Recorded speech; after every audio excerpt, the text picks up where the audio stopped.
അസ്സലാമു അലൈക്കും വറഹ്മത്തുള്ളാഹി വബറകാതുഹു. വിവിധ ഇനം പരീക്ഷണങ്ങൾ സാമ്പത്തികമായും ശാരീരികമായും എല്ലാം നമ്മുടെ ജീവിതത്തിൽ ഉണ്ടായിക്കൊണ്ടിരിക്കും എന്ന് വിചാരിച്ച് അതുകൊണ്ട് പഴി പറയുവാനോ മറ്റൊന്നും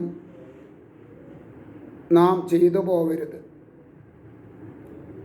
മറിച്ച് ആ പരീക്ഷണത്തിനനുസരിച്ച് ക്ഷമിക്കുകയാണെങ്കിൽ അതിനുള്ള പ്രതിഫലം അവനക്ക് ഉണ്ടായിരിക്കും.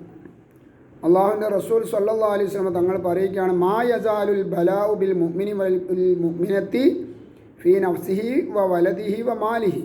സമ്പത്തിലും സന്താനത്തിലും ശരീരത്തിലുമൊക്കെ ആണാവട്ടെ പെണ്ണാവട്ടെ പരീക്ഷണങ്ങൾ കുമിഞ്ഞുകൂടിയിരിക്കും.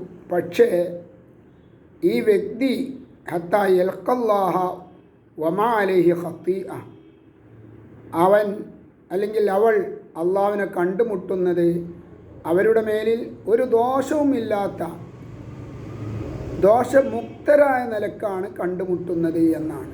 അത് ഈ ബുദ്ധിമുട്ട് പരീക്ഷണം ഇത് ക്ഷമിച്ചതിനാലാണ് അങ്ങനെ ലഭ്യമാകുന്നത്. അതുകൊണ്ട് നാം പരീക്ഷണങ്ങൾ വരുമ്പോൾ പഴി പറയാതെ ക്ഷമിക്കാൻ വേണ്ടി ഒരുങ്ങുക. അള്ളാഹു തൗഫീക്ക് ചെയ്യുമാറാവട്ടെ. ആമീൻ. വ ആഖിറു ദഅവാന അനിൽ ഹംദുലില്ലാഹി റബ്ബിൽ ആലമീൻ. അസ്സലാമു അലൈക്കും വറഹ്മത്തുള്ളാഹി വബറകാതുഹു.